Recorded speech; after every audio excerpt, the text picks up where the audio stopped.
పలాస నియోజకవర్గంలోని వజ్రపు కొత్తూరు మండలం నువ్వలరేవు గ్రామంలో ప్రజా పరిపాలనకు కొత్త ఊపు లభించింది. వీబీజీ రామ్జీ నిధులతో నూతనంగా నిర్మించిన గ్రామ సచివాలయ భవనాన్ని పలాస ఎమ్మెల్యే గౌతు శిరీష ప్రారంభించారు.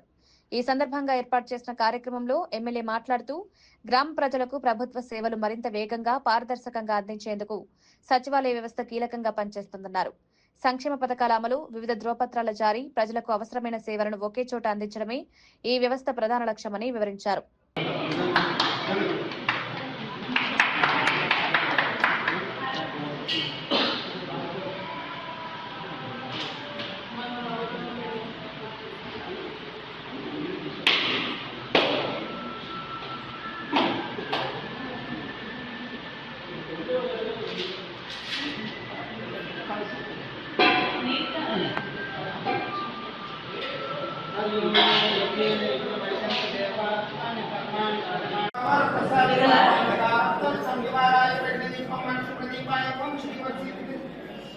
मंगल मंगल